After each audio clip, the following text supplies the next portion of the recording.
Inilah Buletin Dakwah Kafah edisi 392, 9 Zulqa'dah 1446 Hijriah atau 9 Mei 2025 Masehi dengan judul Pembatasan Kelahiran Bukan Solusi Kemiskinan. Gubernur Jawa Barat Deddy Mulyadi pada akhir April lalu berencana mensyaratkan vasektomi kepada warga miskin penerima bansos. Deddy meyakini vasektomi akan membantu mengurangi angka kemiskinan warga Jawa Barat. Hal itu dilihat dari temuan dan laporan yang dia terima bahwa masyarakat prasejahtera mayoritas memiliki anak lebih dari 2 orang. Namun rencana itu mendapat penentangan dan kritikan dari berbagai pihak seperti Komnas HAM dan MUI. Karena itu, Gubernur Jawa Barat itu memberikan klarifikasi terkait rencana program bantuan sosial atau bansos dengan syarat kepesertaan program keluarga berencana bagi pria. Ia menyatakan KB tidak harus dengan vasektomi semata, tetapi bisa dengan metode pengendalian kelahiran lainnya yang lebih fleksibel dan sesuai dengan nilai-nilai masyarakat. Vasektomi haram. Dalam dunia medis, dikenal 2 prosedur penghentian kemampuan reproduksi kaum pria, yaitu kebiri dan vasektomi. Keduanya punya kesamaan, yaitu memandulkan seorang lelaki. Akibatnya, ia tidak bisa mengeluarkan sperma untuk membuahi sel telur perempuan. Bedanya, kebiri melibatkan pengangkatan testis, adapun vasektomi hanya memutus jalur sperma dengan mengganggu vas deferens, yaitu saluran panjang yang menghubungkan epidimis dengan saluran kemih atau uretra yang berfungsi untuk menyalurkan sel-sel sperma. Memang seorang lelaki yang telah divasektomi tetap dapat melakukan hubungan badan, namun ia tidak bisa lagi menghamili istrinya. Baik vasektomi maupun kebiri, hukumnya haram. Keharaman kebiri atau al-ihsa telah ditetapkan dalam berbagai hadis. Diriwayatkan dari Abdullah bin Abbas radhiyallahu an. Kami dulu berperang bersama Rasulullah SAW, sedangkan bersama kami tidak ada kaum perempuan atau istri. Lalu kami bertanya, wahai Rasulullah, apakah sebaiknya kami melakukan kebiri? Kemudian Rasulullah melarang kami dari perbuatan tersebut. Hadis riwayat Al-Bukhari. Sementara Islam memerintahkan umatnya untuk menikah dan mendapatkan keturunan. Nabi SAW bersabda, menikahlah kalian dengan wanita penyayang dan subur atau berpotensi melahirkan anak yang banyak.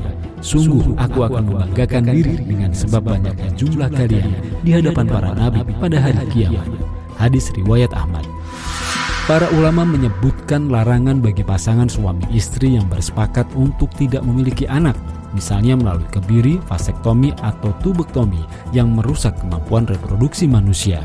Imam Al-Imad bin Yunus pernah ditanya tentang pasangan suami istri yang merdeka atau bukan budak yang sama-sama setuju untuk tidak mengikuti program hamil. Apakah boleh mengambil tindakan medis atau berobat untuk tidak hamil setelah suci haid? Ia menjawab, tidak boleh. Memang sudah ada operasi untuk dapat menyambungkan kembali saluran sel sperma seorang pria yang sudah divasektomi. Namun, biasanya tidak bisa pulih dengan sempurna dan berkurang pula peluang suami untuk bisa menghamili istrinya. Sebabnya, sudah terdapat gangguan pada saluran spermanya. Secara biaya, operasi ini juga terbilang mahal. Perencanaan kelahiran. Program vasektomi dan tubektomi adalah bagian dari kebijakan pembatasan kelahiran atau tahdid an-nasal. Hukumnya haram, apalagi jika menjadi program yang dipaksakan oleh negara kepada rakyat. Jelas ini sebuah kezaliman. Akan tetapi syariah Islam mengizinkan pasangan suami istri untuk melakukan pengendalian atau pengaturan kehamilan atau tanzim an-nasal. Misalnya dengan tujuan agar ibu mendapat waktu pemulihan yang cukup pasca melahirkan. Dengan perencanaan kelahiran, seorang ibu juga dapat memberikan pemeliharaan atau perhatian yang cukup untuk anak-anak mereka. Ibu dan anak juga mendapatkan asupan gizi yang cukup dengan pola kelahiran yang direncanakan dengan baik. Untuk itu, Islam membolehkan para suami melakukan azal atau coitus interruptus atau senggama terputus saat berhubungan badan dengan istrinya. Dengan azal, seorang istri bisa menghindari kehamilan karena suaminya mengeluarkan spermanya di luar vaginanya. Kebolehan azal ini dinyatakan berdasarkan sunnah Nabi SAW. Jabir berkata, kami dulu biasa melakukan azal atau senggama terputus pada masa Rasulullah SAW. Kemudian hal itu sampai kepada beliau, namun beliau tidak melarang kami untuk melakukan demikian. Dengan demikian, Sebagaimana azal, penggunaan alat-alat kontrasepsi dalam rangka menghalangi pembuahan sel telur oleh sel sperma juga dihukumi boleh. Dengan kata lain, KB menggunakan alat kontrasepsi seperti kondom, spiral atau IUD, atau kontrasepsi hormonal seperti pil KB atau suntikan adalah legal secara syariah selama tidak menimbulkan mudarat atau bahaya untuk pasangan suami istri. Jika menimbulkan mudarat pada suami atau istri berupa gangguan kesehatan, maka upaya tersebut wajib dihentikan. Suami atau istri boleh beralih menggunakan metode lain.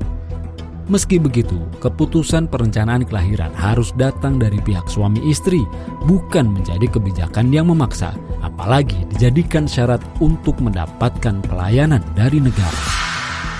Bukan solusi ekonomi. Opini bahwa pertambahan jumlah anak atau naiknya populasi penduduk menjadi penyebab kemiskinan adalah opini yang sesat.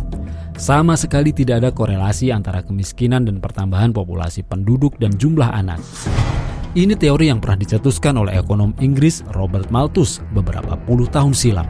Menurut Malthus, pertumbuhan populasi cenderung melampaui pertumbuhan produksi pangan, lalu dikhawatirkan terjadi kelaparan, penyakit dan kematian melanda umat manusia. Padahal teori ini sama sekali tidak pernah terbukti. Yang benar, setiap muslim wajib meyakini bahwa setiap makhluk bernyawa di muka bumi ini telah mendapatkan jaminan rizki dari Allah SWT. Sebagaimana firman-Nya dalam Quran Surat Hud ayat 6 yang artinya, tidak ada suatu binatang melata pun di bumi, melainkan Allah lah yang memberi rizkinya. Dia mengetahui tempat berdiam binatang itu dan tempat penyimpanannya. Semuanya tertulis dalam kitab yang nyata atau Lauhul Mahfuz. Dulu orang-orang Arab jahiliyah takut menjadi miskin jika mereka memiliki anak. Lalu Allah mengingatkan melalui firman-Nya dalam Quran Surat Al-Isra ayat 31 yang artinya, janganlah kalian membunuh anak-anak kalian karena takut miskin. Kamilah yang akan memberikan rizki kepada mereka dan kepada kalian. Sesungguhnya membunuh mereka adalah suatu dosa yang besar. Penyebab kemiskinan hari ini adalah penerapan sistem ekonomi kapitalisme yang batil dan rusak. Dalam sistem ini terjadi penguasaan kekayaan negara oleh segelintir orang. Akibatnya muncul ketimpangan sosial yang lebar dan dalam.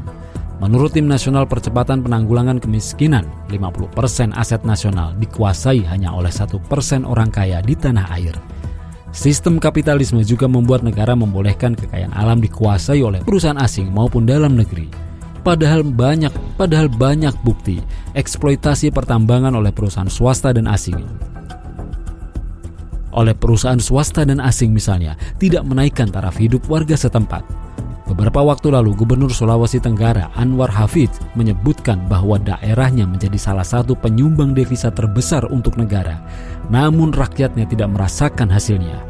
Yang mereka rasakan malah dampak kerusakan lingkungan, sosial, dan ekonomi akibat maraknya aktivitas pertambangan tersebut. Pada tahun 2024, majalah Forbes mencatat total harta 50 orang terkaya di Indonesia tembus hingga $263 atau setara 4.209,25 triliun rupiah. Ironinya, kekayaan mereka melesat hingga ratusan triliun rupiah justru pada saat ekonomi nasional sedang terpuruk. Daya beli warga melemah, 60 juta warga menurut Bank Dunia jatuh miskin dan ada 7,8 juta pengangguran. Penumpukan kekayaan pada segelintir orang ini menyebabkan roda ekonomi tidak berputar. Akibatnya, daya beli menurun, usaha lesu bahkan bangkrut, pengangguran bertambah, warga kesulitan mengakses pendidikan, dan angka kemiskinan pun bertambah. Inilah lingkaran setan kemiskinan yang dihasilkan dari penerapan sistem kapitalisme. Ironinya, warga miskin justru disalahkan karena menikah dan punya anak, apalagi jika anaknya banyak. Pada saat yang sama, negara tidak banyak berperan dalam memenuhi kebutuhan rakyatnya. Negara malah lebih berpihak kepada kaum kapitalis oligarki. Sudah cukup bukti kalau penyebab kemiskinan dan kesengsaraan umat hari ini adalah ideologi kapitalisme. Maka dari itu, sudah saatnya kita mengubur ideologi batil tersebut. Penggantinya tidak lain adalah Islam. Islamlah satu-satunya ideologi yang hak dan paripurna. Islam adalah sistem kehidupan yang memberikan solusi terbaik untuk umat manusia. Penerapan Islam sebagai ideologi dan sistem kehidupan pasti akan mendatangkan berkah dari ridha Allah SWT. Tidak cukupkah derita umat pada hari ini akibat penerapan ideologi kapitalisme? Allah berfirman dalam Quran surat Asy-Syura ayat 30 yang artinya, musibah apa saja yang menimpa kalian adalah disebabkan oleh perbuatan kalian sendiri, sementara Allah memaafkan sebagian besar dari kesalahan-kesalahan kalian. Wallahu a'lam bishawab.